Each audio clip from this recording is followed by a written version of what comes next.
So actually this information security domain, InfoSec domain, is broadly classified into multiple parts. As we have discussed, it is offensive, then comes your defensive, then comes your auditing and monitoring, and last but not your least, it is your management. So that is your high level, whatever is there. Okay. So offensive is your proactive approach. You try to, to pen test your organization infrastructure, the cloud environment, and perform various assessments and make sure, all the vulnerabilities are identified before an hacker comes and tries to attack your organization. Defensive mechanisms are the mechanisms where you try to defend from various threats. You have EDR solution, you have vulnerability management, you have incident management, incident response, SIEM, that is nothing but your SOC. Okay, so these are all your defensive mechanisms where you try to perform various kind of activities in order to block the threats or the attacks which are happening against your organization. Next, the very important part with respect to your information security is your auditing. Now, in auditing, you have various industry recognized standards like ISO 27001, ISMS, proprietary to your ISMS. It purely talks with respect to your information system management system, information security management system. And the second standard is your PCI-DSS. It purely talks about your payment card industry. And third is your GDPR or Data Privacy Act in India that purely talks about the privacy. And this talks about the card holders detail security. And HIPAA is purely talking about your healthcare. So these are your various kinds, and if and for whatever the organization you're working, if that organization is into your multiple vertical domains, and those vertical domains includes your information, includes the privacy of your customer or your citizens, then whatever the standard is implied to your organization, that has to be achieved. That is the auditing. And we are going to talk only the audit with respect to your InfoSec, not with respect to your financial business and stuff. Okay. This is what your auditing is about. And today we are going to talk about something called as PCI-DSS. Now, what do you mean by PCI-DSS? The acronym for PCI-DSS. So PCI stands for Payment Card Industry. Okay, and DSS stands for Data Security Standard. Ultimately, you are going to secure the data with respect to what? The payment card holder details, right? Now, with respect to PCI-DSS, we need to define the standard, whether the organization is compliant, and the third one is your certificate, how it has to be achieved, how the attestation has to be done, from whom and how, right? Now, when we talk about the payment card industry, now, if your organization is, for suppose, saying that it is compliant to PCI or it is certified with PCI-DSS certified company means what it has to do. That means it has to be stated and proven that all the policies, procedures, guidelines, and best practices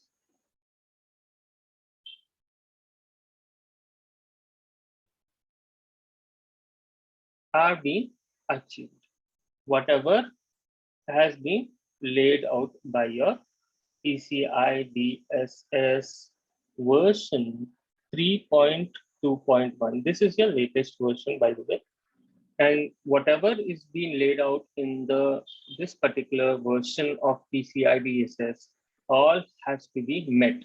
Then only your organization is PCI-DSS certified. Clear up till here? So let's understand now what exactly is PCI Council. Why was it, and why you require that particular PCI-DSS? Everything starts with four acronyms: what, why, where, and when. So first, let's understand what is PCI-DSS, how it has been established. So PCI, payment card industry, is made up of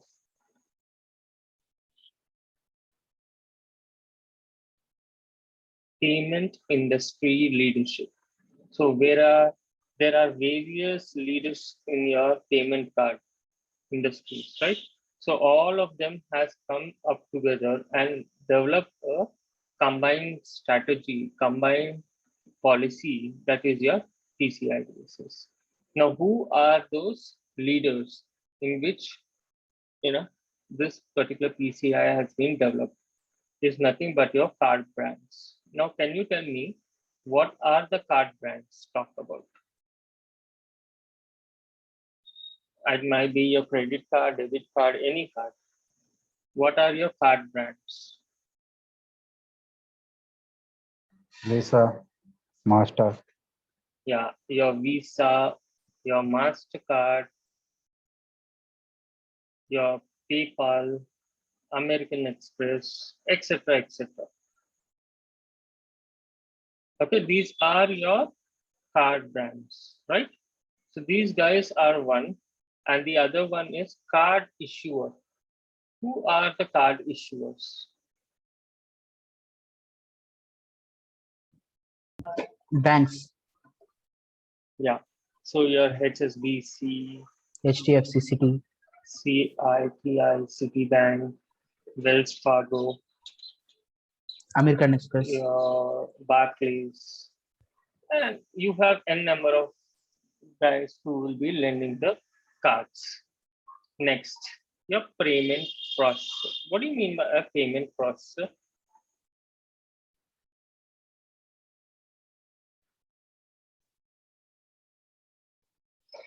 Payment processors. Quick.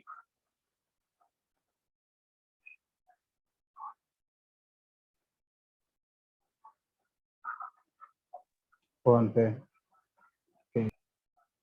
Okay, whoever processes your particular payment, majorly it is your payment gateway, right? Hello, understood? Yes, sir. Yeah. Yeah. So Razorpay, PhonePe, GPay, Amazon, so whoever has a processing facility of these particular payments, okay, those are all your payment processors. And last one is your merchant. Who is your merchant?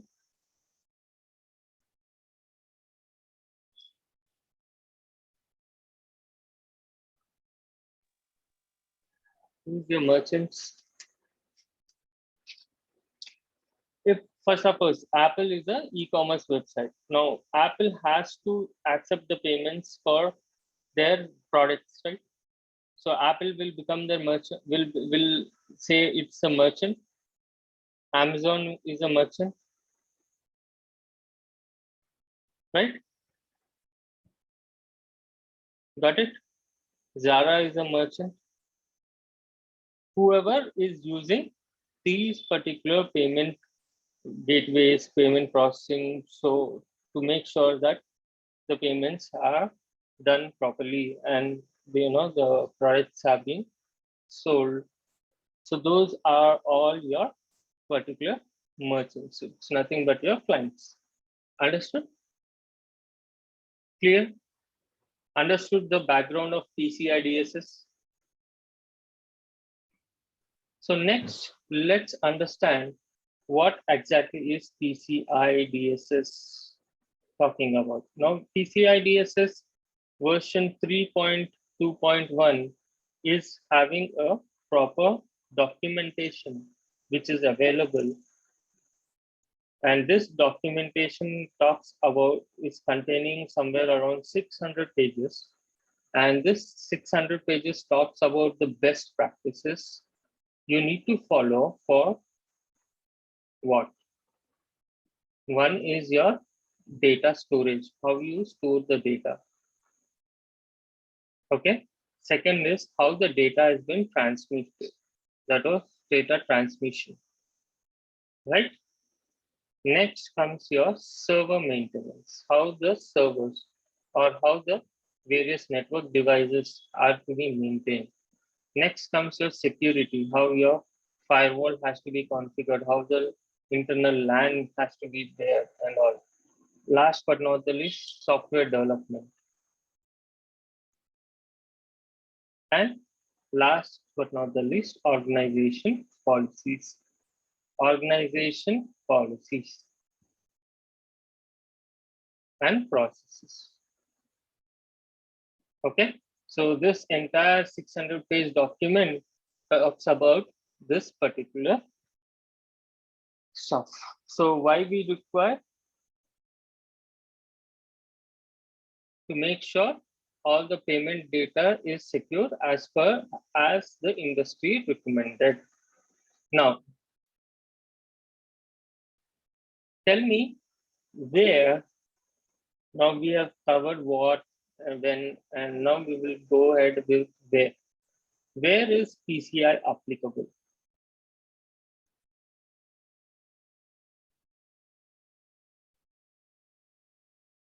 So it is applied to anyone who is touching the payment data globally. For suppose, if I'm trying to touch, means if my website is there and my website has been integrated with the payment gateway and I'm collecting the payment card details, then obviously you are applicable for PCI-DSS.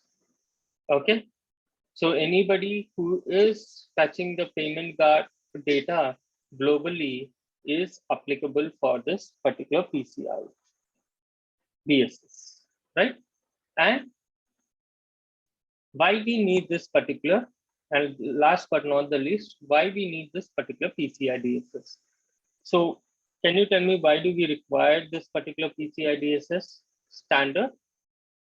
So this particular standard is being created to increase the control of the cardholder data and to reduce the credit card frauds. And I think most of you are aware with something called as carding. You know, carding, this is the biggest fraud which happens everywhere across the globe. People will steal your credit card details and, slowly, daily, they will try to take $1 from each card. So if they take per day, if they take $1,000 from each card, how much money would they earn till now, right? So to avoid all this stuff, the PCI-DSS standard was being achieved. And the main motto of the PCI-DSS is nothing but decrease in fraud. So if the fraud decreases, then there is an increase in your profit. So this is a basic formula which PCI-DSS follows. I think now you have understood what, when, where and how the PCI-DSS is being used. Let's now talk about something called as PCI scope. What do you mean by PCI scope?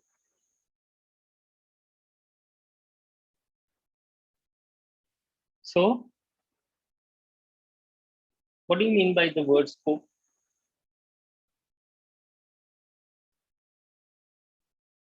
So, what all the things that needs to be brought under the PCI is coming under your PCI scope. So what all things is nothing but your server, your network, your whatever, whoever the persons who are working for that particular process, okay, and your various kind of business process, like are you maintaining the payment gateway, or are you developing or are you testing a payment related application? So those are all the things you need to prepare for this. Okay, once everything is done, the scoping is done, and once you have achieved all these particular things, then you will get an attestation of compliance as part of the PCI DSS from your PCI council. Okay, so now so this is the overview part. Now let's talk about the training. So this particular training comprises of 3 days, and these 3 days has a sophisticated training of 3 different modules. Okay, module 1 talks about the anatomy of your payment card. Your anatomy. What do you mean by anatomy of payment card?